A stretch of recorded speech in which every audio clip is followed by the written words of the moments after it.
Hello छात्रों, welcome है आपका अपने प्यारे से परिवार गोल्डन 5.2 क्लासेस में। अभी आपको पता होगा कि हम अपने इस प्यारे से चैनल पर क्लास 10th के मैथ जो कि बोर्ड एग्जाम 2023 के लिए बहुत ही मोस्ट इंपॉर्टेंट है, उन क्वेश्चनों को हम सॉल्व कर रहे हैं। हमने त्रिकोणमिति से शुरू किया था। अब ये त्रिकोणमिति के अनुप्रयोग से कुछ क्वेश्चंस मैं लेकर आया हूँ जो कि पॉइंट्स ऑफ एग्जाम के पॉइंट ऑफ व्यू से बहुत ज़्यादा इंपॉर्टेंट है। हमारा क्वेश्चन हम शुरू करते हैं और आप लोग अच्छे से इसको देखिए और फिर ये एग्जाम में आने के बहुत ज़्यादा चांस है इनके। पहला क्वेश्चन है, एक नदी के पुल के एक बिंदु से, अभी यहाँ डायग्राम बनाया गया है, समझते चलिए। एक नदी के पुल के, ये नदी का पुल है ऐसा कुछ है ना, तो करा कि एक नदी के पुल के एक बिंदु से, एक बिंदु यहाँ मान लिया, एक बिंदु ए मान लिया मैं, बिंदु से नदी के सम्मुख किनारों के अवनमन कोण क्रमशः है, किनारों के अवनमन कोण क्रमशः 30 डिग्री और 45 डिग्री है। यदि पुल किनारों से 3 मीटर की ऊंचाई पर हो, यदि ये जो पुल है किनारों से 3 मीटर की ऊंचाई पर हो, यहाँ देखो मैं लिखा था 3 मीटर लिखा हूँ ना, दिख पा रहा होगा, ये लिखा हूँ 3 मीटर। उसके बाद तो नदी की चौड़ाई याद करो, तो नदी की चौड़ाई पूछ रहा है, हमने यहाँ चित्र बना रखा है। ये जो नदी की ऊंचाई है ये 3 मीटर है। नदी के एक पॉइंट यहाँ पर है, एक पॉइंट यहाँ, यहाँ से जो पॉइंट है इसका जो अवनमन कोण है वो 30 डिग्री है। नदी का जो ये पॉइंट है इसका अवनमन कोण कितना है, 45 डिग्री है ना। अब हम यहाँ चर्चा करते हैं पहले कि अवनमन कोण क्या होता है और उन्नयन कोण क्या होता है। देखिए, जब कोई व्यक्ति किसी भी ऊंची वस्तु को, है ना, जब कोई, मान लो कि ये है पृथ्वी और ये पृथ्वी पर यहाँ पर कोई एक व्यक्ति है ना, कोई एक, है ना, ये व्यक्ति है और ये व्यक्ति जो है ना वो क्या कर रहा है कि ये सामने एक मीनार है, मान लो इस मीनार को देख रहा है। तो जब व्यक्ति क्या होता है कि नीचे से किसी भी ऊंची स्थित वस्तु को देखता है तो यहाँ पर ये जो कोण बनता है, ये जो कोण बनेगा इसे बोलते हैं उन्नयन कोण। इसे क्या बोलते हैं भैया, उन्नयन, उन्नयन कोण बोलते हैं इसे। और अवनमन कोण क्या होता है, अवनमन कोण क्या होता है कि मान लो कोई व्यक्ति ऊपर स्थित है, मान लीजिए कि, है ना, ये है घर का छत और छत पर ये, छत पर, हाँ, खड़ी है भैया, ये देख रही है।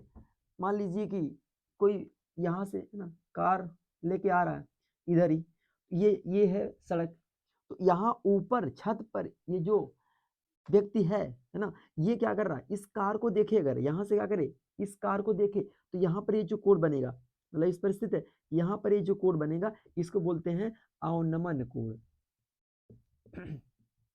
इसको क्या बोलते हैं, अवनमन कोण। ठीक, मतलब कि सिंपल सा फंडा है कि जब कोई व्यक्ति नीचे से ऊपर स्थित किसी वस्तु देखता है तो वहां उन्नयन कोण बनता है, और जब कोई वस्तु, जब कोई व्यक्ति ऊपर से किसी भी नीची स्थित वस्तु को देखे तो वहां अवनमन कोण बनता है। ये सिंपल सी बातें हैं, आपको समझ में आ गई होंगी। चलिए हम क्वेश्चन की तरफ बढ़ते हैं।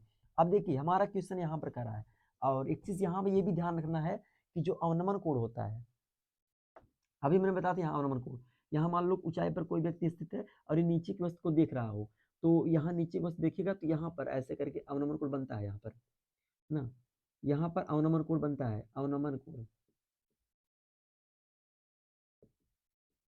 ठीक है, ये तो मान लीजिए ये मान लीजिए वो कार थी, वही यहाँ से व्यक्ति देख रहा था। ठीक है, तो अब क्या होगा कि यहाँ पर ये जो अवनमन कोण बनता है ये इस कोण के यहाँ बराबर होता है। आपको ये तो पता ही होगा कि जब दो समांतर रेखा हो और इसको कोई तिरछी रेखा काट रही हो, है ना, तिरछी रेखा काट रही हो, तो इसका ये वाला कोण इस कोण के बराबर होता है, एकांतर कोण होते हैं ये, और ये वाला कोण इस कोण के बराबर होता है, एकांतर कोण से। वही बात यहाँ भी लागू होती है, ये वाला कोण इस कोण के बराबर होगा एकांतर कोण से।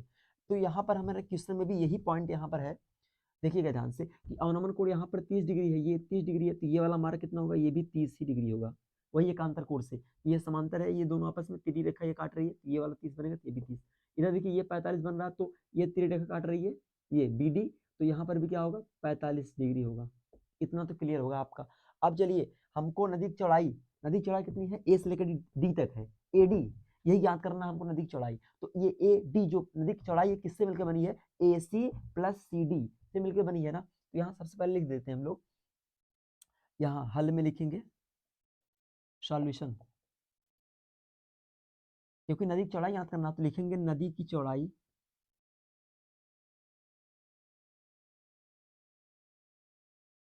नदी की चौड़ाई ए डी, पूरा नदी चौड़ाई कितना ए डी है, ए डी बराबर किससे मिल रहा है, ए सी प्लस सी डी, ए सी प्लस सी डी।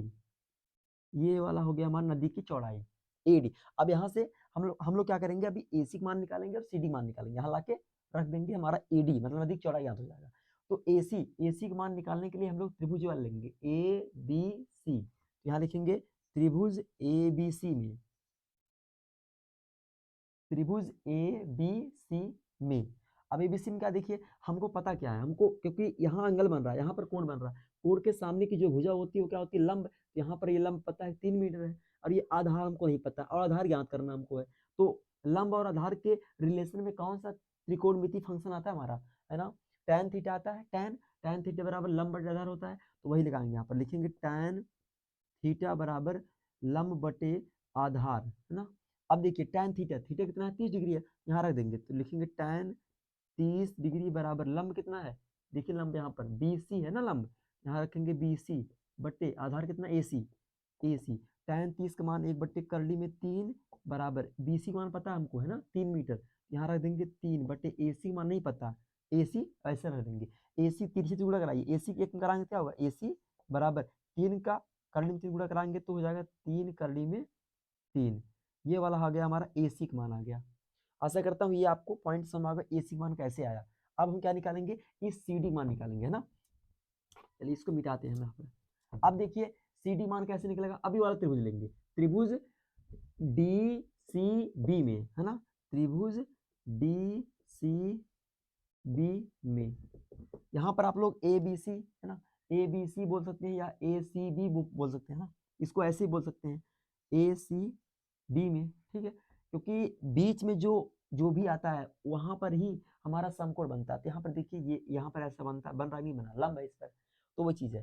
तो त्रिभुज ACB में, कहाँ पर DCB में यहाँ पर देखिए tan 45 पता है हमको, तो tan थीटा बराबर लंब बटे आधार होता है, यही यहाँ भी लगेगा tan का, तो tan डाट में रखना इस बार, tan 45 डिग्री बराबर लंब मान कितना है BC लंब है, आधार कितना है CD, यहाँ रख देंगे CD, tan 45 मान 1 होता है, BC मान पता है हमको 3 होता है, 3 है यहाँ पर BC मान 3 रख दिया, और बट्टे CD मान नहीं पता तो रख देंगे CD गुणा 1 में कराएंगे तो क्या हो जाएगा CD बराबर 3, तो CD मान कितना आ गया 3 आ गया। तो यहाँ देखिए नदी की चौड़ाई क्या था, AD था पूरा, AD बराबर AC प्लस CD था, AC मान यहाँ ज्ञात कर लिए हैं इतना, इसको लाके यहाँ रखेंगे और फिर CD मान यहाँ निकाल दिए 3 आया, यहाँ भी लाके रख देंगे, तो यहाँ लिखेंगे अतः, मैं यहाँ लिख रहा हूँ, यहाँ लिख रहा हूँ मैं, अतः नदी की चौड़ाई, नदी की चौड़ाई AC बराबर या AD बराबर, है ना, AD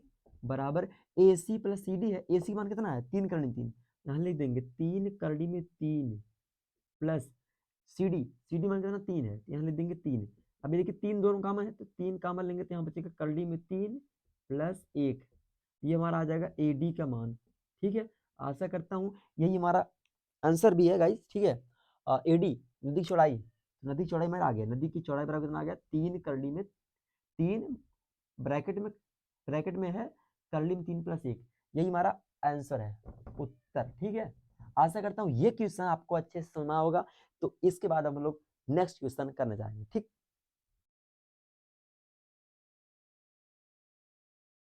तो चलिए साथियों आज का हमारा ये दूसरा क्वेश्चन क्या करा, चलिए पढ़ते हैं पहले एक बार। दूसरा क्वेश्चन करा, आंधी आने से एक पेड़ टूट जाता है। पहले हम यहाँ डायग्राम बनाते हैं, इसका चित्र बना लेते हैं इसका, है ना। मान लेते हैं कि एक पेड़ यही है हमारा, ये पूरा एक पेड़ है, ठीक है, जमीन पर अभी खड़ा है ये।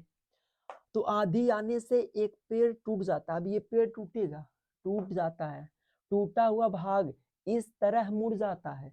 मान लीजिए कि ये पेड़ यहाँ से टूट रहा है, यहाँ से, अब यहाँ से टूटने के बाद ये इस मुड़ जाएगा यहाँ पर, ठीक। तो मुड़ जाता है, उसके बाद करा कि पेड़ का शिखर, ये जो पेड़ का शिखर है ये टॉप बिंदु जमीन को छूने लगता है। जब ये मुड़ेगा तो भाई खास जाहिर सी बात है कि जब ये मुड़ेगा तो यहाँ जमीन को छुएगा इसका शिखर, ये तो ये मुड़ के आएगा ऐसे और यहाँ कहीं ऐसे जमीन को छुएगा यहाँ पर, ठीक है, यहाँ पर ऐसे, क्लियर इतना, छूने लगता है और 30 डिग्री का कोण बनाता है, इसके साथ 30 डिग्री का कोण बनाता है। पेड़ के पाद बिंदु की दूरी जहां पेड़ का शिखर जमीन को छूता है 8 मीटर है। पहले 30 डिग्री कोण बनाते हैं हम लोग, तो इसको यहाँ पर जहाँ ये जमीन को छू रहा है, यहाँ से ये 30 डिग्री का कोण बना रहा है। फिर कह रहा है कि पेड़ के पाद बिंदु से, मतलब पेड़ का ये जो पाद बिंदु है, यहाँ से पेड़ का शिखर जमीन को छूता है। ये पेड़ का शिखर जब टूटा, ये जब पेड़ का शिखर यहाँ से चल के यहाँ आया, टूटने के बाद यहाँ आके यहाँ जमीन को छुआ, तो यहाँ से इसकी दूरी दिया हमको, कितना दिया, 8 मीटर दिया, 8 मीटर, कितना क्लियर, 8 मीटर है। फिर कह रहा पेड़ की ऊंचाई याद करो, तो पेड़ की ऊंचाई याद करना, एक चीज ध्यान रखना, पेड़ की ऊंचाई पूरी यहाँ से लेकर यहाँ तक है, लेकिन ये यहाँ से टूटा, फिर इधर आ गया, ये टूटने के बाद यहाँ आके मिल गया। इसका मतलब ये है, ये जो पेड़ की ऊंचाई हमारी है पूरा टोटल यहाँ से लेकर यहाँ तक, ठीक है, ऐसा कुछ है। तो वहां से टूटा है और वहां यहाँ से टूटा, यहाँ मिल गया जाके। इसकी मतलब पेड़ की जो टोटल ऊंचाई होगी, ये होगा प्लस ये होगा, लेकिन ये टूट कर यहाँ आ गया है, इसका मतलब ये और प्लस ये जोड़ देंगे तो पेड़ की टोटल ऊंचाई आ जाएगी। इसका नामकरण कर लेते हैं ए बी सी, ठीक है। तो यहाँ पर जब हम लोग ए बी और प्लस ए सी निकाल लेंगे तो वही हमारे पेड़ की ऊंचाई आ जाएगी, ठीक है। अगर हम ऐसा मान लें कि यहाँ पर एक पॉइंट डी मान लेते हैं और पेड़ की ऊंचाई टोटल क्या है, बी से लेकर डी तक है, ठीक। अब ये पेड़ जो है ए से लेकर डी तक, ए से लेकर डी तक, मतलब ए पॉइंट पर टूटा और ये जो डी वाला पॉइंट है, डी वाला पॉइंट यहाँ से चल के यहाँ आगे मिल गया, ये टूटने के बाद ऐसा यहाँ आ गया, डी वाला पॉइंट यहाँ आ गया, ठीक है। तो लेकिन यहाँ हमने डी वाला पॉइंट यहाँ आ गया तो हमने सी पॉइंट मान लिया।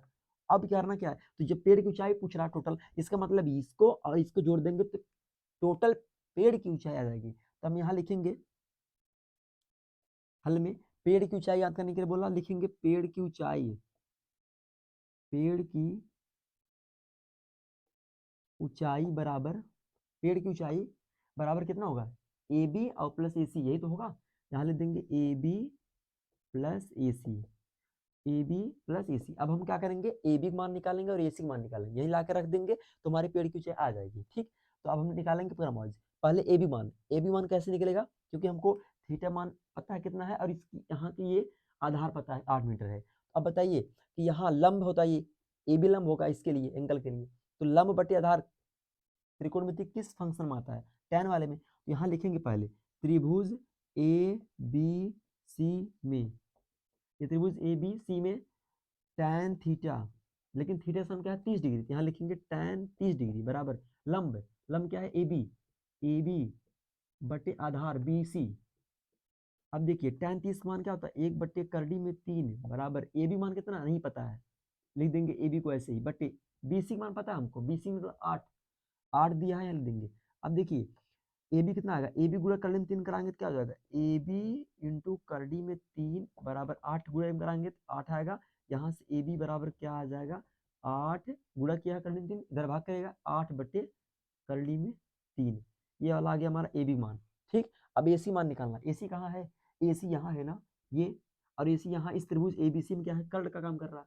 अब हम लोग ऐसा फंक्शन यहाँ पर लगाएंगे त्रिकोणमिति का जिसमें कर्ण आता हो और आधार आता हो। तो कर्ण आधार किस में आता है, कॉस में आता है, कॉस थीटा बराबर होता है आधार बटे कर्ण, क्योंकि कर्ण की मान निकालनी इस बार, तो त्रिभुज वही रहेगा हमारा।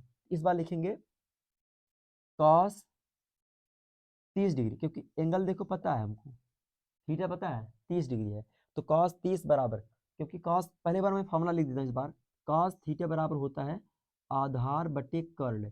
अब कॉस थीटा, थीटा मान कितना 30 डिग्री, यहाँ रखेंगे कॉस 30 डिग्री बराबर आधार कितना है बी सी, आधार कितना है बी सी बटे कर्ण कितना है ए सी, ठीक। ये देखिए cos 30 का मान कितना होता है, cos 30 का मान होता है करडी में 3/2 बराबर बी सी मान पता है हमको है, हाँ 8 है, 8 रख देंगे बटे ए सी मान नहीं पता है ना, इसको ऐसे ही रहने देंगे। अब ए सी गुणा इसमें कराएंगे, इसका गुणा इसमें कराएंगे, ए सी गुणा करडी में 3 कराएंगे तो हो जाएगा हमारा ए सी गुणे करडी में 3 बराबर 8 दूना 16। अभी देखिए ए सी मान निकालना है तो ए सी बराबर हो जाएगा 16 बटे करडी में 3 गुणा के भाग करेगा, 16 बट्टे करडी में 3 आ जाएगा, इतना ए सी मान आ गया। और ये भी, तो ए बी मान यहाँ रखेंगे, अब फिर यहाँ ए सी का मान ला कर रख देंगे, हमारी टोटल पेड़ की ऊंचाई आ जाएगी। यहाँ लिखेंगे आता है पेड़ की ऊंचाई, मतलब पेड़ की कुल ऊंचाई बराबर क्या है ए बी प्लस ए सी, लिख देंगे ए बी प्लस ए सी। यहाँ देखिए ए बी मान कितना है 8/3 रख दीजिए, 8/3 प्लस AC मान कितना है, AC मान है 16/3। यहाँ रख देंगे 16/3। अब देखिए यहाँ हर समान है, कर लीन 3 दोनों जगह है। अब इसको जोड़ देंगे, 16 8 जोड़ देंगे कितना हो जाएगा 24। 24/3 हो जाएगा हमारा। क्लियर इतना। अब एक परमेयीकरण कर दीजिए कर लीन 3 का, मतलब आंसर हर में कर लीन 3 का क्या कर दीजिए भैया, गुणा कर दीजिए, यहाँ लिख दीजिएगा, है ना। परमेयीकरण करने पर लिख दीजिएगा। उसके बाद क्या करिए, अब 24 का गुणा कर लीन 3 कराएंगे तो क्या होगा, चलिए यहाँ लिख देते हैं, हो जाएगा 24 कर लीन 3 बटे कर लीन 3 गुणा कर लीन 3 कराएंगे क्या आएगा 3 आएगा। और 3 से काट देंगे, 3 3 अठे 24। तो आंसर हमारा क्या आ जाएगा 8/3 बटे 1 है, और बटे में 1 का कोई मतलब नहीं होता।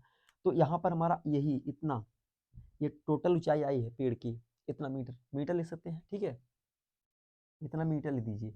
तो पेड़ की टोटल ऊंचाई कितनी आ गई 8/3 मीटर। हमको पूर्ण विश्वास है कि आपको ये क्वेश्चंस अच्छे समझ में आया होगा। सबसे पहले हमने tan लिया था, उसके बाद cos लिया, यहाँ से ए बी मान निकाला, यहाँ से AC मान, इसमें ला के रख दिया, फिर यहाँ हमारा टोटल पेड़ की ऊंचाई आ गई, ठीक है।